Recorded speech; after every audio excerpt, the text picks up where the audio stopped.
good. Nice to see you. Good to see you.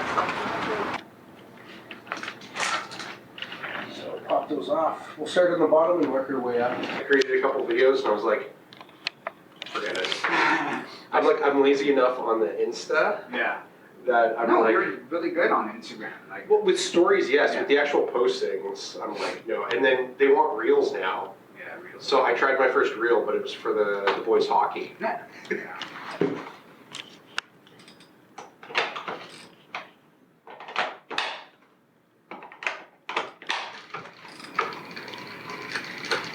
feels different. Bike fitting is the aggregate of marginal gains. Basically, you want to match the client with their bikes, and if it's done correctly, you're getting the best product you can. It's a repetitive motion on the bike, and we really want you staying injury-free and being as efficient as possible on your bicycle. When you're going to a bike shop, you want to make sure you're getting the best service you can to get the bike that fits you the best. Because everybody is different. Even if you're a similar height, you might have longer legs, longer torso. So from even one bike brand to another one might have a longer top tube, one might have a shorter top tube. Every watt counts. Every watt counts. And every watt saved counts too. Yes.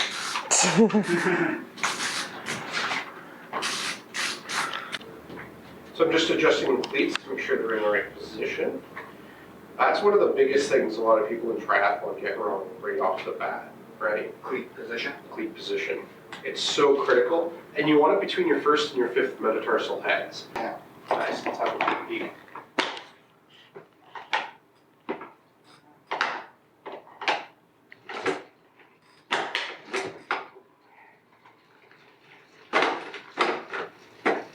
Back here. Yeah, I feel it. And bone is very strong, right? Yeah. Like we can stand all day with our structure.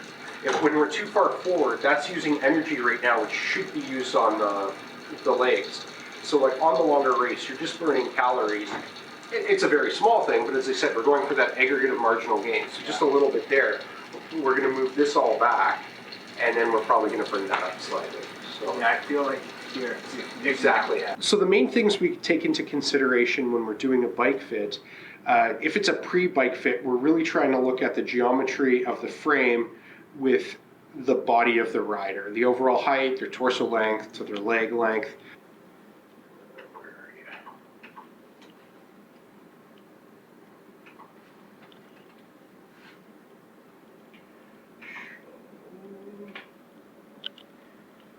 These dots on, and then these are all defined markers on the human body, right? So metatarsal head, greater canter, they don't change. And that's why every time... There is a danger to potentially not getting a bike fit. It can lead to injury. You can be too stretched out, cause stresses on your back, on your shoulders, on your legs, on your ankles. That's something as simple as an old injury as well when we're doing a bike fit, or leg length discrepancy. I mean, doing a proper bike fit, we're looking at so much.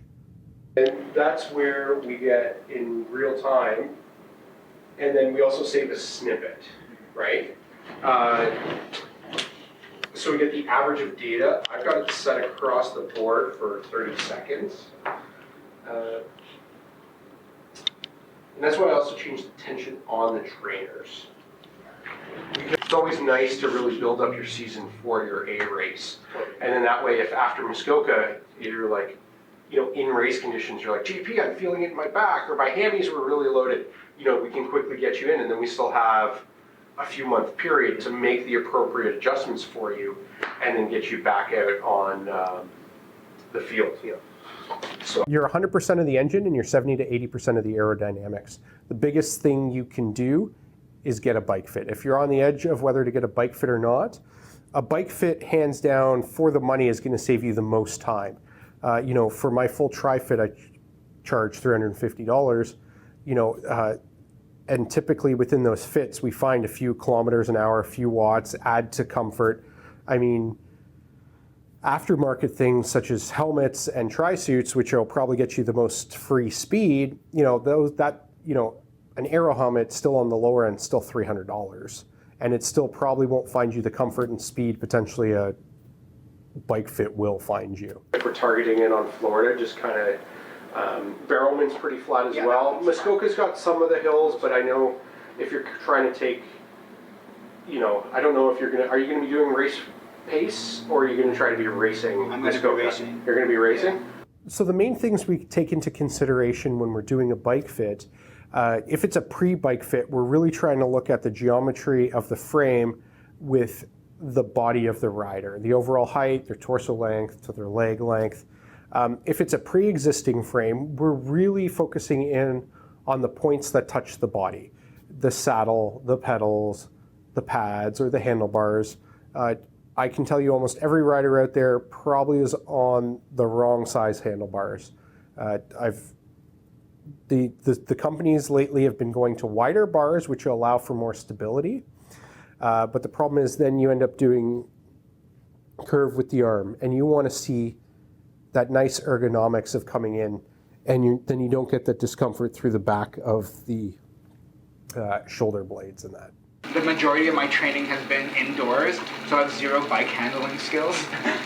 so I can't execute that power outside yet. Well, we'll see. This year should be better. The most common mistakes that come to the bike sizes are bikes too big.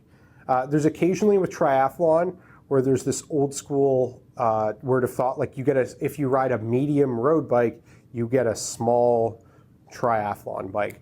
But a lot of people on road bikes are on bikes too big, and they're on saddles too high and too far back. Work smarter, not harder. I see a lot of people reaching for the pedals and they're dipping their hips. It almost looks like they're just rocking and rolling on those saddles, and they're just losing a lot of power, and they're just causing a lot of pressure on their sit bones. That just does not need to happen. Tamara Jewett, like one of our Canadian pros, is running this, the speed concept from Trek, right? And there's a bunch of pros who ride that build, and some of them don't even ride the red build. So yeah, this is like the red build too. So Sky Launch got me into this. 50 here. Pass me your old ones. Where'd you end up?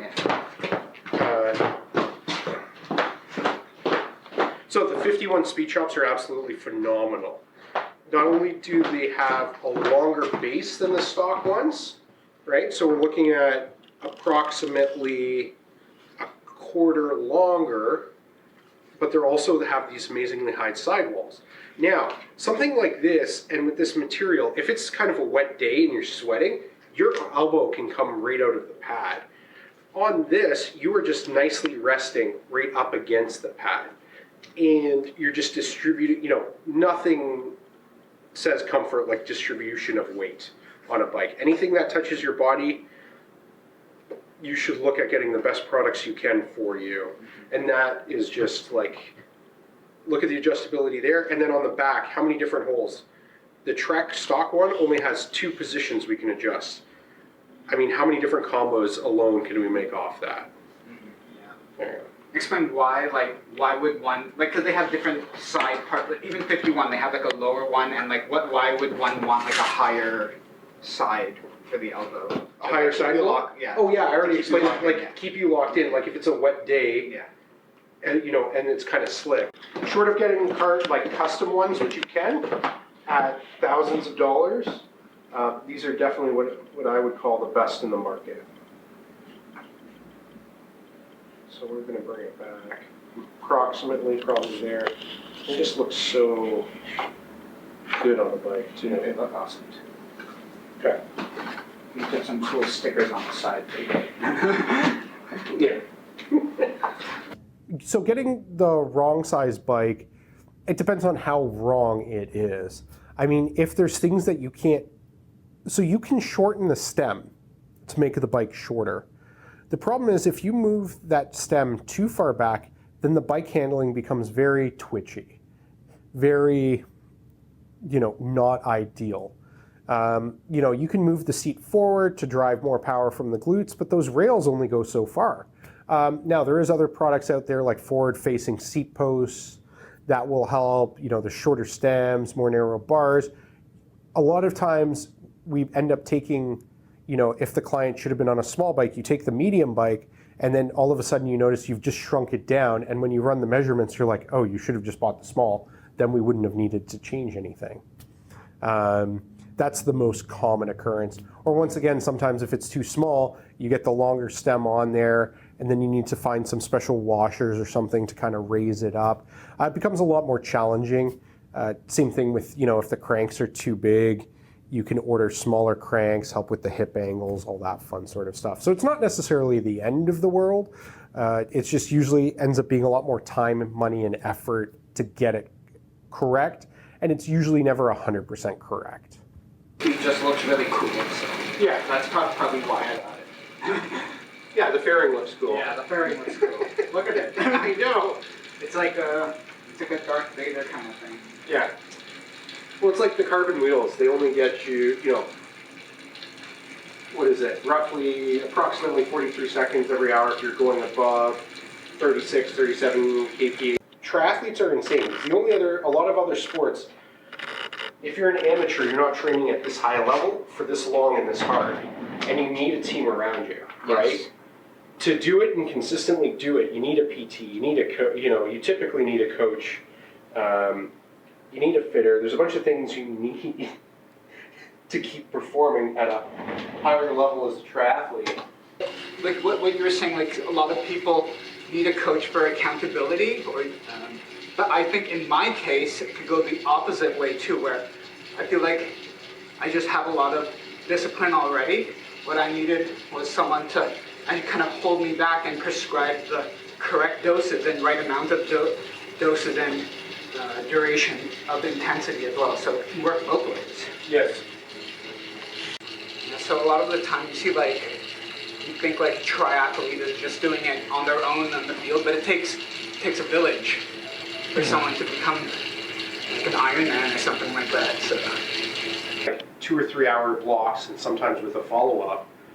When you book in with me, it's usually minimum 3 sessions. I kind of spread them out. Yeah. And I don't really keep track of the clock because there's just so much to do. And they're more efficient and they're traveling faster. And then they just tell their friends, and usually it's like the coaches are within the groups, and they're just like, oh, you got to go see JP. Yeah. Or then you build a rapport with some of the coaches too, and then, they don't want to send their people off to get a new bike or a bike fit from somebody who's just gonna not do a good job, right? And it takes time. So yeah, Sean, the new bike's going to be a lot better than the old bike. The other one was definitely too small, and then getting that bridge, that Bontrager specialty stem that was really high, you always had trouble with the handling. I know you train a lot indoors in that, but just the way that front end setup coming from the small, it was just too compact, and then we had to bring you too up and too high. It just wasn't a great stable platform. Nice part on the new bike, now that we've put those 51 pads in there, your back angle's at about a 27, 28 degree, so a little bit on the high side. Still not as awkward as on the old bike, because on the old bike, your whole hand, even though we can't change these to the 51 speed shop bars, we managed to change the pads, angle them to the appropriate degree out, so you're just nice and comfortable in there. And I think the front end's going to be the biggest difference between the two, just for the fact that we're going to actually have you at an appropriate stem length for appropriate control of your bike, versus that sort of awkward back angle versus handlebars we had kind of coming in on it. Right? Like this sport for an amateur, you're overloading and you're doing so much training. Injuries, if you don't take care of yourself, injuries are inevitable, or your technique's wrong, or your fit's wrong. It's just going to happen. So for the data and all that information for the triathletes, so I can kind of be like that one-stop info, right? Hey, I need a new aero helmet. Well, that's actually part of the bike fitting is an aero helmet, weirdly enough. Because you want to see where, they're not all created equal, right? So a lot of clients, I'm like, hey, wait till kind of a later on session when we're near the end. So these were yellow before, and now with the changes, we've moved the knee extension and flexation into the green.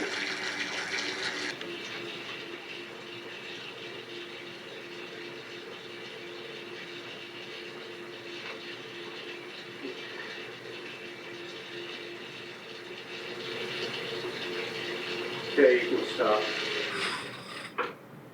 There. Fluxation and extension were just a little bit out. Okay. Oh, yeah. And then now they've all come in. And if you notice your knees were a little bit out. Where are the knees? Where are the knees? Oh, here are the knees. You're about 4 degrees out with some wobble. But if you look now, you're shooting almost perfectly straight once we went to the ISM and gone. So this is, I'm enjoying this very much. So the medium and the small, we had to kind of build it up too far and too far out. On your small, they kind of did that, hey, let's go down a size, which wasn't necessarily appropriate. So from the small to the medium, also, as you're not hunched over as much, you seem to be more planted on the saddle, which your knees are now a lot straighter. They're not, I think that was also with the new shoes, the Lake shoes you got and the new bike. I think you're going to have an absolute phenomenal season. I think you're going to be very comfortable and very in control of your new bike. It was definitely a smart decision.